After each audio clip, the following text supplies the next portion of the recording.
Hi guys. So in this video, I will be explaining you one of the important design pattern, behavioral design pattern based design pattern, which is chain of responsibility design pattern. So this is very important design pattern with respect to change in behaviors at runtime. Why? So it actually passes on the responsibilities. From the name itself, you will get to know there is a chain of responsibility that is being passed from one point to another point. Now you will ask me, what does it mean? What is the meaning of passing on the responsibility? So now let's see through the PPT which I have prepared for you. From there, you will get to know like how responsibility is being passed and what is the use case for this chain of responsibility design pattern.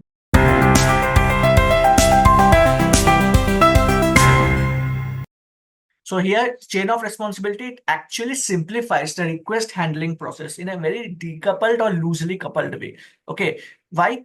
Because there is a sender, okay, and there will be multiple receivers, okay, so that the request handling process will actually pass on the responsibility from one receiver to another receiver. So it actually makes the system very decoupled. Okay, so let's understand more in depth of it, like what does it actually mean. Okay, so it allows passing requests along a chain of handlers. So there is a proper handler responses, handler receivers are there, which actually manages the request. Okay, so it allows passing the request along a chain of handlers. There are multiple chain of handlers that is being created, which actually allows the request passing. Okay, and each handler decides either to process the request or pass it to the next handler. Okay, so there will be a multiple chain of processes. So it will actually process the request based upon the current state, whether that particular process is able to handle that request or not. So if it is not able to handle the request, it will pass on to the next particular process in the chain. Okay, so this is actually the responsibility is being passed across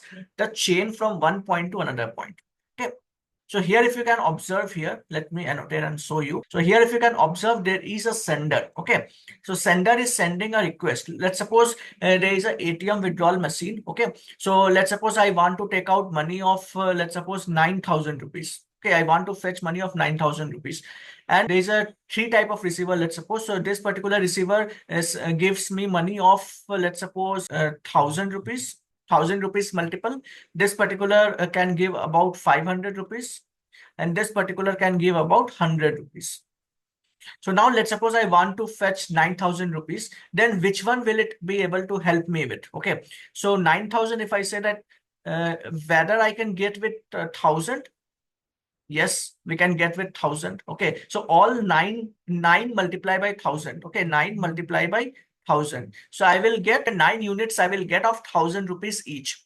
So this will give to me, and I don't need to go to another receiver. This receiver only will send me the request back to the sender. Okay, this is one of the scenario. So let's suppose I am taking another scenario. So now let's suppose I'm taking one more scenario of 9,500 rupees.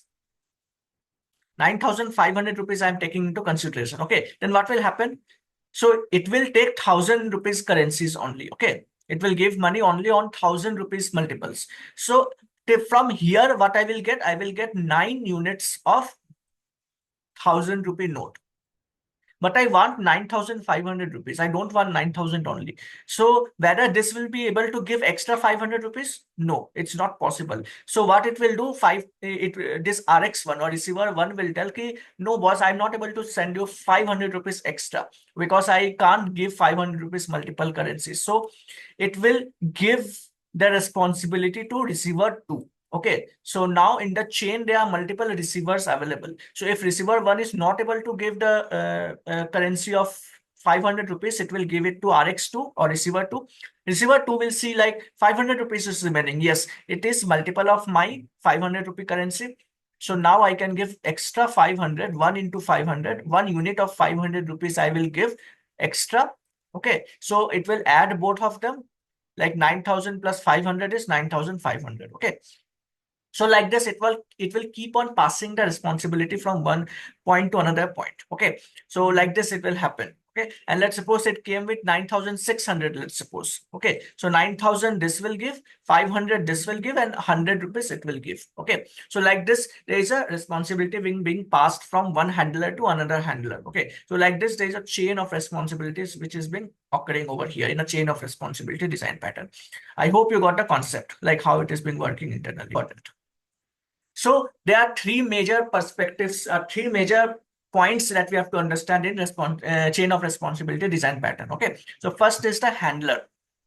So from here, you can get to know there will be one handler. There will be like an interface or an abstract class. There will be an interface or an abstract class, whichever you can take, which will define a method to handle the request. Okay, there will be like handle request method. So it will handle the request, like what type of request that particular person is going to handle. So there will be a handler for that.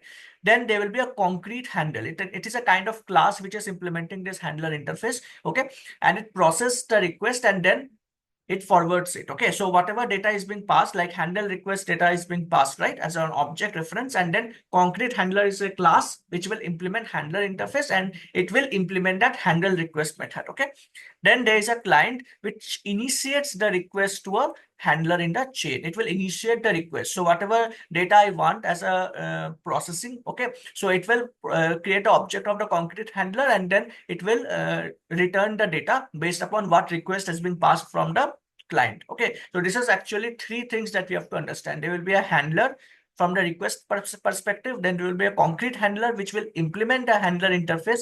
Along with that, there will be a overriding that method, and then it will process the request, and then the client will initiate the request to a handler. So these are the three main points that we have to understand in chain of responsibility design pattern. Okay, now when to use chain of responsibility design pattern. So after this, I will be explaining you one use case. Okay, so when multiple objects can handle a request, then we can make use of chain of responsibility. There will be like multiple handling requests. Okay, when to use, the second point is when the handler is not known beforehand. Like, who is the handler that is going to handle the request, that is not known beforehand, then we have to go for chain of responsibility design pattern.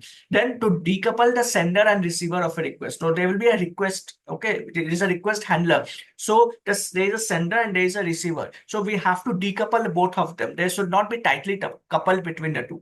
Because if there is a tightly coupling, then I have shown you before, no, the 9,500 rupees, it will depend only upon that 1,000 rupees currency giver. Okay, it will not go to 500 rupees. Okay, so now if it is a decoupled way, then it will check for 1,000 rupees currency, 9,000 is over, then 500 it will not be able to give, then it will go to 500 rupees currency giver. Okay, so 1 unit of 500 rupees, I will get it from that particular receiver. So like that, it will pass on the responsibility from one receiver to another receiver. Okay, so to decouple the sender and receiver, we have to make use of chain of responsibility design pattern. I hope you got the concept for this. So this is a use case of chain of responsibility design pattern. So here, if you will observe, there is a log processor. Okay, so for handling the logging perspectives, for logging the processes, in that case, we have to make use of chain of responsibility design pattern. Okay, so there will be a log processor, which will be the abstract class, which contains certain methods of logging. Okay, so we can pass like what is the message that you have to pass and what type of log level it will be. There are multiple types of log levels, right? It may be like error type or debug type or info type or warning type. There can be multiple types of levels of logs, right? So you can pass it along with the message within this method. Okay, so log processor will be having certain method of log type, log method. Okay, so there we can pass, and there are multiple classes implementing this log processor interface or abstract class. So here you can see there is an info log processor, there is error log processor, and there is debug log processor. For each and every type of logs, we can create a class implementing this log processor, so that it depends upon one particular behavior. Okay, so it will change the behavior at runtime, right? So if it is a error type, then we have to call error log processor. If it is of information giving type, we have to have the info log processor. Okay, so there will be chain of responsibilities that is being passed. So it will keep on checking internally. I will show you with code like how it will check. Okay, so first it will we have to have info log processor, then error log processor, then debug log processor. It will keep on checking which type of log processor it is. Okay, so these are the three types of log processes that we can understand. Okay, so now we will be seeing through code like how we have to implement this chain of responsibility design pattern. Okay, so let's jump onto the code and see like how we can implement that. There is a log processor abstract class which I've already shown you. I have created three static fields over here: info, debug, and error. Okay, so for info, I have given the number as 1. Why I have given, I will show you. Debug, I've given number as 2. Error, I've given number as 3. Okay, then I've created a reference of log processor with next log processor. Then from here, what it will check what is the next log processor coming. So let's suppose error is there at last. First is info, then second is debug, then third is error. So I want to see for error log processing. Okay, I'm passing it as an error log processor. Then first it will check for info. Okay, info is not matching with error. Then next it will check for next log processor. Next log processor will be debug. It is not matching. Then it will go for error log processor. Then it will be matching, and then it will send a log level along with the string message. Okay, so there is a constructor being created, and here I am setting the current log processor to the next log processor. Okay, so if it is not matching, error is not matching with info, so it will see like this data is not matching, so it will go to next log processor, it will go to debug. Again, it will match error with debug. It is not matching, then it will go to error. So like this, it will move. And then there's a method. Okay, one concrete method is being created, log, and it will accept log level and message. Like if the current next log processor is not null, then it will log the data. Okay, so if it is null, then it will not log the data. That's simple. I've added it for logging purpose. Okay, so this is the thing. So I hope you got the concept. And this is the log method only I'm calling over here with log level and message. So next comes what are the three types of log processor which I have shown you, which implements or extends this abstract class. Okay, first is debug log processor. Okay, so in debug log processor, what I have done, I've created one constructor and I'm calling the super method. Okay, I'm calling the super class constructor with the log processor. Okay, and then we are overriding this log method, which is the concrete method created in the log processor class. Okay, there I'm checking whether that log level is debug or not. If log level is debug, then it will print the information. Okay, or you can say like we can print debug information to be more precise. Okay, else it will go to super level and it will go to the next. Okay, it will go to next processor, it will go to next processor unless it is matching with the current log processor. Okay, so like this it will keep on checking. Second will be the error. Okay, so before that let me show you info. So info log processor, it will check whether its log level is info or not. If it is info, it will print the message, or else it will go to super level log. Okay, it will go to super level log, and then it will go to next processor. Okay, and then there is error log processor.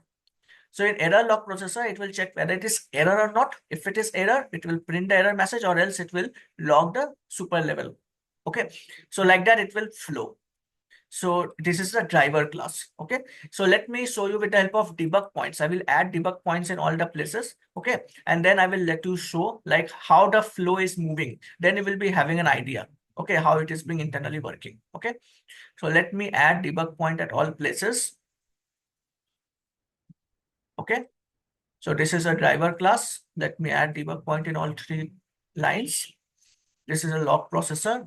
Okay, I can add it over here. Then this is a driver class. Okay, what I have done over here, just let me show you once in a driver class or a client class. So I have created a log processor which was abstract class reference with new info log processor. So now you can see there is a chain of responsibility. So it will check whether it's info log processor or not. Okay, if it is not info log processor, it will create an instance of debug log processor. Okay, then if it is not, then it will create instance of error log processor. Okay, and then it will pass null over here. Okay, so now I am checking with error, debug, and info. If it is error, it will print exception or error is logged. If it is debug, then we need to debug, or else we need to log the information. Okay, so let me show you. Let me debug it and let me show you how it is working. So debug as Java application. Yeah, so it has come to this particular point. Okay, so now print F6 now. Yeah, so here it is going to log processor. So what data is coming in log processor? Null data is processing. There is no data as of now. Okay, so it will move back. Next log processor. Is there anything like next log processor? Data is null over here. So next log processor will also be null. Okay, it will go ahead now. No data. So it will go again. It will check what data is there. The next log is of. It will check what is the current log processor. Next log processor is null. Current log processor is error. Okay. Then it will go to super class, which is log processor, and it will, whatever data is present like error log processor, it will map it to here. Okay, so currently next log processor is null. Okay, so here you will see next log processor is having the object of error log processor. Okay, so now it is going back. So now again it will go because last one is remaining. Again, the error log processor is there. It will map the data, and here you will see error log processor has come. So here, if you see, the next log processor is null. So next is debug came. Okay, so here it is going from back to front. First was info, then debug, then error. So while going, it will start from back. It will see first error, then it will go to debug, and then it will go to info. You will see from back it is printing. It is storing the data. So error log processor data gets stored first, then debug log processor data is storing. Okay, as a next log processor. Okay. So here you can see the log object is having this flow. So first was info log processor, then debug log processor, then error log processor. Okay, then next log processor is null. So like this data got set up here. I hope you are getting the concept, like how data is being flown internally. Okay, so now we are logging the error part first. Okay, so let me log that. Yeah, so it is checking whether log level is info or not. So here you can see log level is 3. Okay, so 3 is matching with info or not. So no, first is info, second is debug, and third is error. So if you don't remember, let me show you. First is info, second is debug, and third is error. Okay, so this was the flow. Let me go ahead. So here you can see it didn't match, so it went to super level. Okay, super level logging it will go. So let's see where it will go after this. Okay, I hope it will go to log processor class. Let me see. Yeah, it went to log processor class. So here you can see log level is 3. It is not null. It will go inside, and then it will go to next log processor, which is debug. So after info, there is a debug log processor, but still it is not matching. Okay, it is still not matching with debug because current is error. No, so error is not matching with debug. So it will go to else. Again, it will go to upper level, super level. So after that, what comes? After that, what comes? The next log processor will be error log processor, info debug error. Okay, so here you will see the next log processor currently is null. So it will go inside, it will log it, next log processor.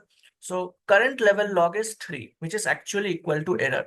So here you will print the error message. Okay, so whatever message is being shown over there, exception or error logged, that was passed from the driver class, that message will be printed along with the error.